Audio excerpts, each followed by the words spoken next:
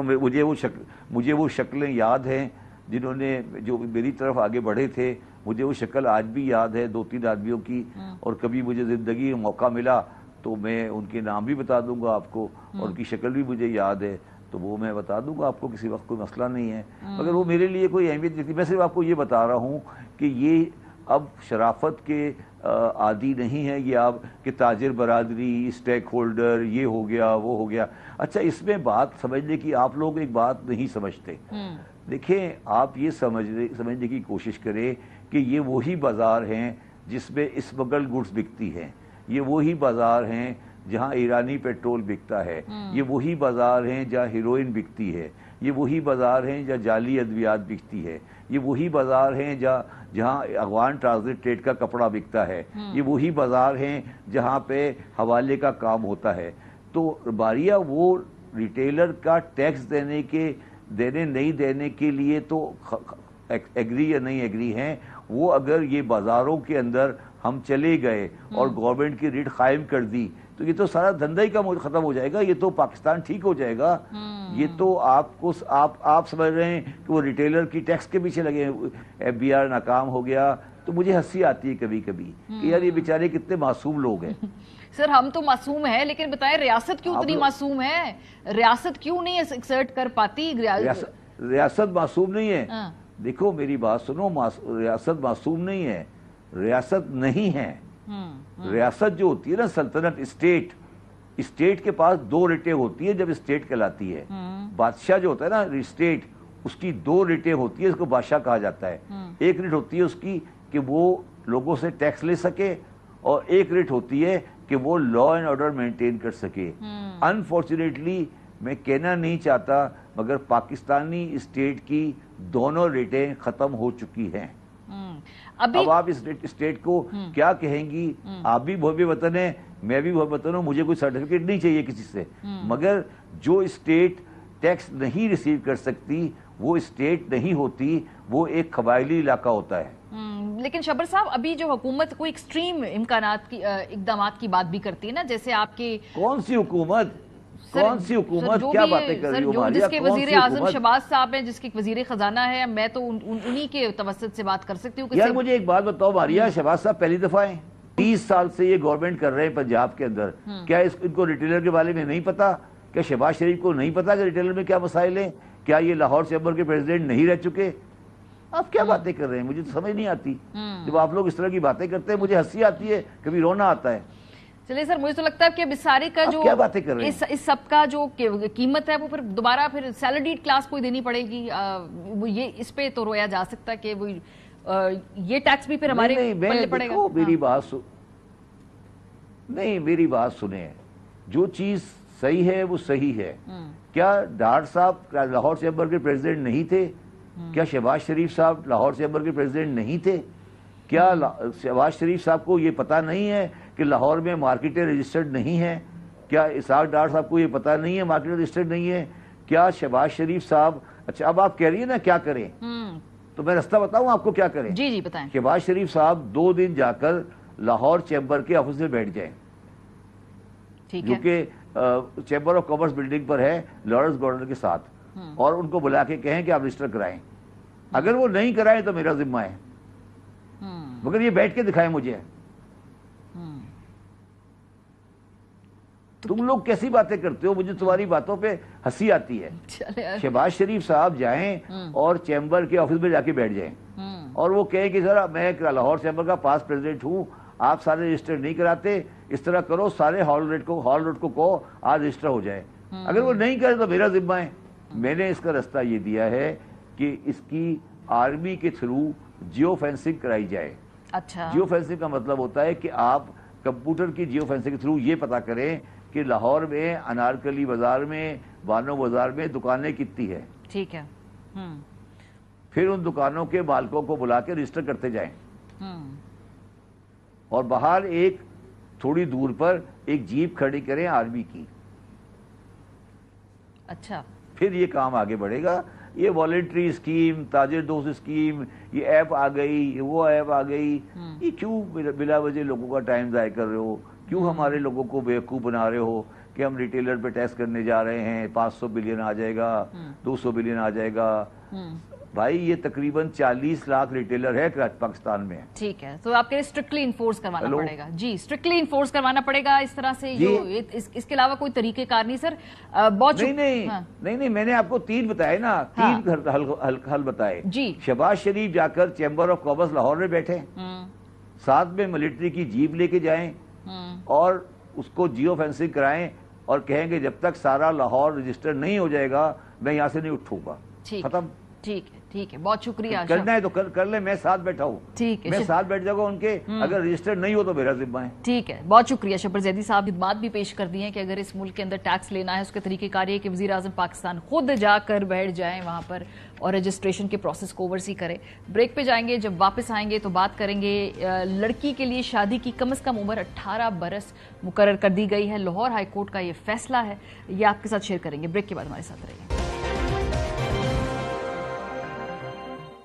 Welcome back. آخر میں بات کریں گے لاہور ہائی کورٹ کے ایک شاندار فیصلے کی. لڑکی کے لیے شادی کی عمر کم از کم 18 سال جو مقرر کی گئی ہے. یہ لاہور ہائی کورٹ کے جسٹس شاہد کریم صاحب ہیں جنہوں نے لڑکے اور لڑکی کے لیے شادی کی کم از کم عمر 18 سال مقرر کرتے ہوئے شادی کی عمر میں فرق کی شک کو کالعدم قرار دے دیا ہے. عدالت نے چائلڈ میرج ایکٹ 1929 میں ترمیم کا حکم دے کر کم عمری کی شادی کی روک تھام کا قانون 15 روز میں تصحیح اور اپڈیٹ کر کے پنجاب حکومت کی ویب سائٹ پر اپلوڈ کرنے کا حکم بھی دیا ہے. عدالت نے اپنے فیصلے میں قرار دیا ہے کہ سماجی اور جسمانی عوامل کی بنیاد پر چائلڈ میرج کے خلاف مؤثر اقدامات اٹھانے کی ضرورت ہے. عدالت نے کہا کہ آرٹیکل 25 کے تحت ملک کے تمام شہری برابر ہیں، لہٰذا قومی آبادی کے آدھے حصے کی صلاحیتوں کو کم عمری کی شادی اور بچوں کی پیدائش میں گوایا نہیں جا سکتا ہے. جسٹس شاہد کریم نے اپنے فیصلے میں لکھا کہ آئین کے آرٹیکل 35 کے تحت ریاست شادی، خاندان، ماں اور بچے کے تحفظ کی ذمہ دار ہے. آئین کے آرٹیکل 35 میں بالخصوص ماں کا ذکر کیا گیا ہے، باپ کا نہیں، جو اہمیت کا حامل ہے. اس پر عمل نہ کرنا سنگین امتیازی سلوک اور آئینی اسکیم پر سمجھوتا کرنے کے مترادف ہے. اس کیس میں درخواست گزار نے موقف اپنایا تھا کہ کم عمری کی شادیوں کے روک تھام کے قانون میں لڑکی کی شادی کی کم از کم عمر 16 برس اور لڑکے کی عمر 18 سال مقرر ہے. درخواست گزار کے مطابق لڑکے اور لڑکی کی شادی کی عمر میں فرق لڑکیوں کے ساتھ امتیازی سلوک اور آئین میں درج مساوات کے حق کی نفی میں ہے. پروگرام کا وقت ختم ہو گیا. اپنا فیڈ بیک دینا مت بھولیے گا. خیال رکھیے. خدا حافظ.